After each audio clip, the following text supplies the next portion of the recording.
नमस्कार, मी अयारा। आपण पाहता 24/7 माझा महाराष्ट्र न्यूज। परभणी शहरातील वसंतराव नाईक मराठवाडा कृषी विद्यापीठ हा शेतकऱ्यांसाठी ईश्वराचा वरदान समजला जातो। शेतकरी हवामान खात्याच्या माहितीवर अवलंबून असतात। आम्ही दररोज 24/7 माझा महाराष्ट्र न्यूज YouTube चॅनलवर खास आपल्यासाठी हवामान विभागाची माहिती देणार आहोत।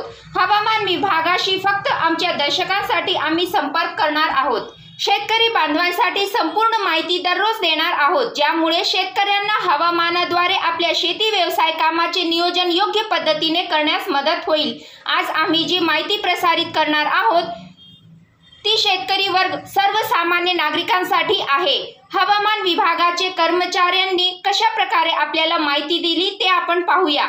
प्रादेशिक हवामान केंद्र मुंबई येथून प्राप्त झालेल्या अंदाजानुसार दिनांक 14 मे रोजी परभणी तुरळक ठिकाणी वादळी वारा, मेघगर्जना, वाऱ्याचा वेग अधिक ताशी 40 ते 50 किलोमीटर राहून हलक्या ते मध्यम स्वरूपाच्या पावसाची शक्यता आहे। परभणी जिल्ह्यात पुढील 5 दिवसात कमाल तापमानात फारशी तफावत जाणवणार नाही व त्यानंतर हळूहळू वाढ होण्याची, तर पुढील 5 दिवसात किमान तापमानात हळूहळू 1 ते 2 अंश सेल्सिअसने घट होऊन त्यानंतर हळूहळू वाढ होण्याची शक्यता आहे। विस्तारित अंदाजानुसार ERFS मराठवाड्यात दिनांक 16 मे ते 22 मे 2025 दरम्यान सरासरीपेक्षा कमी राहण्याची शक्यता आहे। सॅक इस्को अहमदाबाद यांच्या उपग्रहाच्या बाष्पोत्सर्जनाच्या जिल्हानिहाय व तालुकानिहाय छायाचित्रानुसार मराठवाड्यात बाष्पोत्सर्जनाचा वेग वाढलेला आहे। प्रादेशिक हवामान केंद्र मुंबई येथून प्राप्त झालेल्या अंदाजानुसार काही ठिकाणी वादळी वारा, मेघगर्जना, वाऱ्याचा वेग राहून हलक्या ते मध्यम स्वरूपाच्या पावसाची शक्यता असल्यामुळे काणीस असलेल्या पीक फळाची व भाजीपाला पीक काढणे लवकरात लवकर करून सुरक्षित ठिकाणी शेतकरी बांधवांनी साठवणूक करावी। परभणी जिल्ह्यात दिनांक 14 मे 2025 रोजी पाऊस 11.0 मिलीमीटर होण्याची शक्यता आहे। कमाल तापमान 41.0 अंश सेल्सिअस, किमान तापमान 0 अंश सेल्सिअस असणार। सकाळी आणि दुपारी ढगाळ आकाश दिसणार आहे। सकाळी आर्द्रता 79% असून दुपारची आर्द्रता 53% असणार आहे। पाहूया वाऱ्याचा वेग। वाऱ्याचा वेग 8 किलोमीटर तास वाहणार आहे। सकाळी वाऱ्याची दिशा आणि दुपारी वाऱ्याची दिशा पश्चिम वायुव्य असणार आहे। याविषयी यादव कदम यांनी दिलेली माहिती आपण पाहू। नमस्कार सर। सध्या आपण आता वसंतराव नाईक मराठवाडा कृषी विद्यापीठ परभणी येथे आहे सर। वसंतराव नाईक मराठवाडा कृषी विद्यापीठा अंतर्गत एक कृषी हवामान वेधशाळा आहे सर। कृषी हवामान वेधशाळेमध्ये काय आहे तर वातावरणातील जे विविध घटक असतात ते नक्की नोंद त्याची कशी घेतली जातात, प्रत्येक नक्की नोंद घेण्यासाठी एक स्पेसिफिक उपकरण असते। त्या उपकरणानुसार आपण दिवसातून 2 वेळेस म्हणजे सकाळी आणि दुपारी अशा 2 टाइम मध्ये आपण हवामान घटकाची नोंद घेतली जातो। आता पहिला हवामानातील घटक म्हणजे वाऱ्याची दिशा। आपण वारं कोण्या साईडने येत आहे आणि कोण्या साईडने जात आहे याची नोंद घेण्यासाठी आपल्याला एक दिशादर्शक यंत्र म्हणून आपण वापरला जातो। याच्यामध्ये जे आरो दिसत आहे ती दिशा म्हणजे वारं कोण्या साईडने येत आहे आणि कोण्या साईडने जात आहे या पद्धतीचे हे दिशादर्शक यंत्र दर्शवते। याच्यामध्ये जे आरो दाखवले टोटल 16 दिशा नक्की दाखवले जाते। जसे मुख्य जे दिशा आहेत पूर्व, पश्चिम, दक्षिण, उत्तर, त्याच्यानंतर जे उपदिशा आहेत आग्नेय, वायू, हे टोटल 16 दिशा दाखवले जाते आणि आरो हा आपल्याला वारे येण्याची दिशा दाखवते। दुसरा घटक म्हणजे आपलं तापमान। तापमान मोजण्यासाठी वेगवेगळे तापमापक आपण यूज केलं जातं। याला आपण सिंगल स्टिव्हन्सन स्क्रीन म्हणतो। मराठीमध्ये तुम्ही लाकडी बॉक्स म्हणलं तरी चालेल। याच्यामध्ये वेगवेगळे नक्की तापमापक ठेवलेले आहेत की हवामानातील नक्की जे तापमान आहे किती मोजण्यासाठी ह्या तापमापकाचा वापर केला जातो। याच्यात 4 प्रकारचे तापमापक ठेवलेले आहेत। हे वरी जे लावलेलं आहे हे कमाल तापमापक आहे, हा किमान तापमापक आहे, हा ड्राय बल्ब आणि वेट बल्ब। आपण एकाचं घेतलं तर हे कमाल तापमापक जे आहे याच्या दिवसातलं जास्तीत जास्त तापमान किती आहे हे नोंद करण्यासाठी आपण कमाल तापमापकाचा वापर केला जातो। रात्रीतून किंवा दिवसातून जे 24 तासामधलं सर्वात कमीत कमी तापमान किती आहे नोंद करण्यासाठी आपण किमान तापमापकाचा वापर केला जातो। आणि हवेतील जे आर्द्रता म्हणतो आपण मॉइश्चर पर्सेंटेज, त्याला आपण ह्युमिडिटी म्हणतो, हे कॅल्क्युलेट करण्यासाठी आपण काय करतो, काढण्यासाठी ड्राय बल्ब आणि वेट बल्ब ह्या दोघांचं घेतल्यानंतर हायग्रोमॅटिक टेबल मधून आपण मॉइश्चर पर्सेंट म्हणजे रिलेटिव्ह ह्युमिडिटी किती आहे याची आपण नोंद केली जाते, याच्यातून घेतली जाते, यूज केला जातो ह्या बॉक्सचा। हवामानातला सर्वात मुख्य घटक जे आपण म्हणतो की पर्जन्यमान, जे की पाऊस मोजण्यासाठी आपल्या पर्जन्यमापक यंत्रणा यूज केला जातो। पर्जन्यमापक यंत्र हे 3 प्रकारचे असतात। एक नॉन रेकॉर्डिंग, एक सेल्फ रेकॉर्डिंग आणि टिपिन बकेट, या तीन मध्ये वेगवेगळा नक्की फरक आहे. याप्रमाणे जाऊ. आपलं हे पहिलं आहे non recording ranges. Okay, non recording ranges मध्ये काय आहे, याच्यात एक कलेक्टिंग बॉटल ठेवलेला आहे आणि हा आहे एक रिसिव्हर म्हणू शकतो आपण, त्याला फनेल सुद्धा म्हणू शकतो. पाऊस जसा याच्यात पडेल त्याच्यानंतर याच्यात काय केला जातो, स्टोअर केला जातो. स्टोअर केल्याच्या नंतर आपला एक मेजरिंग सिलेंडर असतो. मेजरिंग सिलेंडर आपण पाऊस मोजतो की 24 तासामध्ये की पाऊस किती झाला हे आपल्याला ह्या याच्यावरून समजला जातो. आता याच्यातला जे दुसरे प्रकार आहे सेल्फ रेकॉर्डिंग आणि टिपिन बकेट, याचा दुसरा प्रकार तिकडे आहे. आपण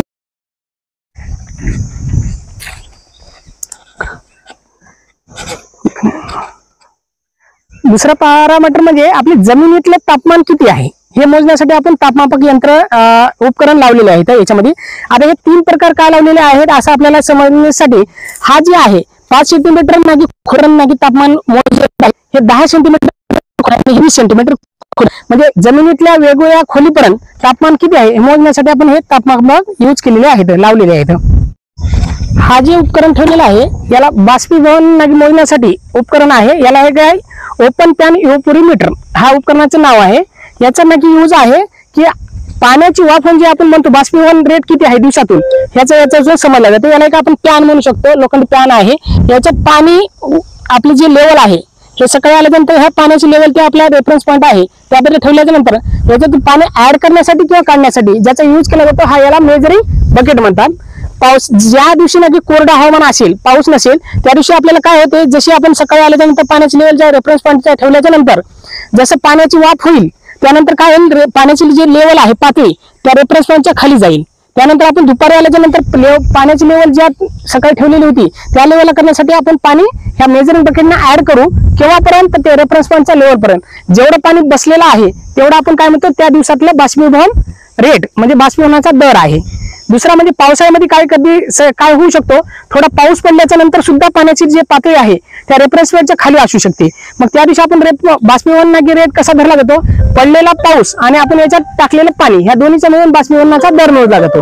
पण कधी कधी जास्त पाऊस पडल्याच्या नंतर काय होऊ शकते, जे पाण्याची पातळी आहे त्या रेफरन्स पॉईंटच्या वर येते. वर आल्यानंतर आपल्याला बाष्पीभवनाचा दर किती आहे मोजण्यासाठी कसं करावं लागेल, तर याच्यातलं पाणी आपल्याला काढावं लागेल. काढल्याच्या नंतर पाण्याची लेवल त्या पातळी झाल्याच्या नंतर पडलेला पाऊस याच्यावरून आपण काढलेलं पाणी याचं मायनस केल्याच्या नंतर आपला बाष्पीभवन यंत्र लक्षात करू. याच्यावर फक्त एवढं लक्षात ठेवा की हे जे यंत्र आहे ते बाष्पीभवनाचा दर किती आहे रोजचा हे मोजण्यासाठी आपण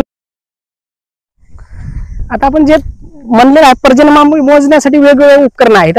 आता आपण मागे पाहिलेलं आहे की non recording ranges. Non recording ranges म्हणून का आपल्याला काय समजलं, दिवसातून पाऊस किती पडला हे समजलेलं आहे. पण पावसाचं प्रमाण म्हणजे इंटेन्सिटी ज्याला म्हणतो आपण, जोराचा पाऊस कमी पाऊस हा नागी त्याचा कधी सुरू झाला कधी थांबला आणि किती नागी जोराचा पडला हे समजण्यासाठी आपल्याला ह्या उपकरणाची वापर होतो. याला आपण काय म्हणतो self recording ranges. Self recording ranges मध्ये काय, हा सुद्धा एक फनेल टाईपच आहे. पाऊस पडल्याच्या नरसळा टाईप. हा एक डंबेलचा असतो. याला एक पेन लावलेली आहे आणि एक चार्ट लावलेला आहे. या चार्ट काय आहे, हा चार्ट म्हणजे काय आहे की हे जे लाईन दिलेले आहेत टाइम आणि अमाऊंट ऑफ रेनफॉल म्हणजे पाऊस किती पडला आणि कधी पडला हे रेकॉर्ड होण्यासाठी हा डंबेल्स असतो. हे एक प्रकारचा आपला घडी जी आहे त्या प्रकारे हा 24 तास फिरत असतो. 24 आणि हा एक पेन लावलेली आहे. जर पाऊस पडला तर पाऊस जसं याच्या इंटर होईल तशी पेन काय होतं मार्किंग करतो त्याच्यावर. कंटिन्यू जर पाऊस असेल तर हे पेन काय होतं कंटिन्यू हा मार्किंग करत असतो आणि हा डंबेल्स फिरत असतो. ह्या मार्किंग झाल्याच्या वरून आपल्याला समजते पाऊस कधी चालू झाला कधी थांबला आणि कोणत्या टायमिंग मध्ये पाऊस जास्तीचा पडलेला आहे.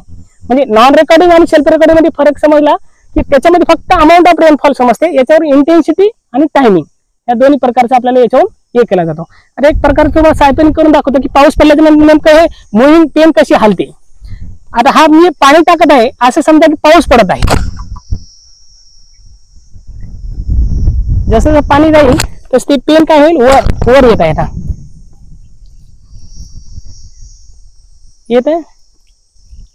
जसं 10 mm पाऊस होईल, आता अर्ध्यामध्ये पाऊस आला तर पाऊस थांबला तर पेन काय होईल मिडल मधूनच वर घुमल आणि जसं पाणी 1 तासानंतर पुन्हा पाऊस चालू झाला की पुन्हा ते पेन काय होईल वरच्या साईडला जाईल. आणि मार्किंग करा, आपल्याला त्याला एक शाई टाकलेली आहे त्याच्यानुसार ते पेन मार्किंग करत असते.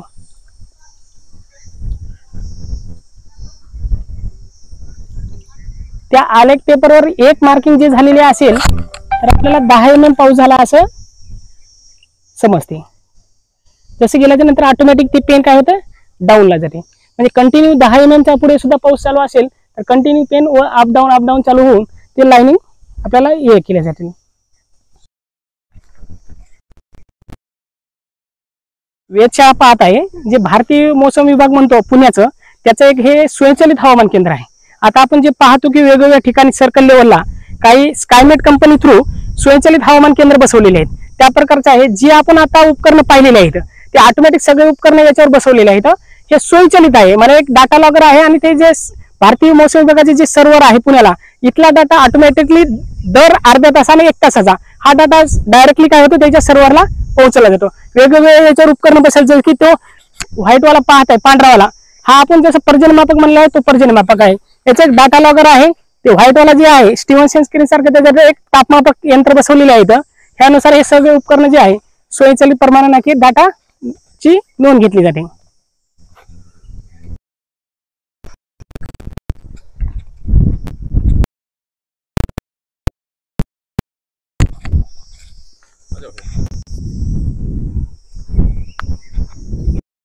हे आपण सुरुवातीला जे पाहिलं आहे की वाऱ्याची दिशा पाहिलेली आहे, पण वाऱ्याचा वेग जसं की आपण आता कधी कधी म्हणतो खूप जोराचा वारा सुटला कमी आहे, तर त्याची नोंद कशी घेतली जाते तर याला एक दिशा जे अॅनिमेटर झालं जे कप काउंटर अॅनिमेटर म्हणतात, याला एक वाऱ्याचा वेग नोंद करण्यासाठी घेतलेला आहे. जे कप आहेत जसं वार फिरत आहे तसं कप आपल्याला गोल घुमालेला दिसत आहे. त्याच्यामध्ये थोडा दोरिंग टाईप ना की आपल्या गाडीला जसं मीटर असतो त्या प्रकारचा आहे. जसं ना की वारा घुमेल तसं त्याच्यात नोंद केली जाते. आता वाऱ्याची वेग ना की कसा काढला जातो तर आज आपण सकाळी जेव्हा ना की येतो त्याच्यामध्ये जे रिडिंग असेल, त्यानंतर दुसऱ्या दिवशी जेव्हा सकाळी येण्यानंतर जे रिडिंग होईल त्या दिवशी म्हणजे दुसऱ्या दिवशीचा रिडिंग म्हणून पहिल्या दिवशीचं रिडिंग मायनस केल्याच्या नंतर आपल्याला समजेल की 24 तासामध्ये किती ना की वाऱ्याची स्पीड काउंट झालेली आहे. आणि त्याला जर आपण भागिले 24 केलं तर आपल्याला किलोमीटर पर आवर म्हणजे एका घंट्यामध्ये प्रति आवर किती ना किती किलोमीटरचा वाऱ्याचा वेग होता याच्यावर आपल्याला समजलं जाते. हे जे उपकरण आहे सनशाईन रेकॉर्डरचा नक्की वापर काय आहे, दिवसातून प्रखर सूर्यप्रकाश किती तास आहेत म्हणजे किती घंटे आहे, जे आपण दिवसातून जे सूर्यप्रकाश पडत आहे म्हणतो, पण त्याच्यामध्ये सुद्धा प्रखर सूर्यप्रकाश किती घंटे आहे हे नोंद घेण्यासाठी आपल्याला सनशाईन रेकॉर्डरचा यूज केला जातो. हे आहे जे आहे सनशाईन रेकॉर्ड आहे, याच्यामध्ये वेगवेगळ्या सीझन मध्ये जसे की उन्हाळा असेल, हिवाळा असेल, पावसाळा असेल, या 3 सीझन मध्ये वेगवेगळ्या प्रकारचे कार्ड यूज केले जातात. ज्याच्यावर की प्रखर सूर्यप्रकाश जसा झाला तसं ते कार्डामध्ये ते बर्न होऊन या प्रकारचा आपल्याला नोंद घेतली जाते. हे टोटल 12 तासाचं ना याच्यावर नोंद केली जाते. प्रखर सूर्यप्रकाश असेल तरच तो कार्ड काय होतो, बर्न होत असतो. आता आपण पहा इथे एक बर्न होत आहे ह्या प्रकारचा प्रखर सूर्यप्रकाश आल्याच्या नंतर हा ह्या प्रकारचा बर्न होतो. आणि तुम्ही सकाळी पाहिलं तर आज सकाळपासून ढगाळ वातावरण दिसलेलं आहे, तर 1 वाजता प्रखर हा सूर्यप्रकाश झाला तर 1 वाजतापासून कंटिन्यू आता हा प्रखर सूर्यप्रकाश दिसत आहे. तुम्हाला हे जळालेलं कार्ड दिसत आहे.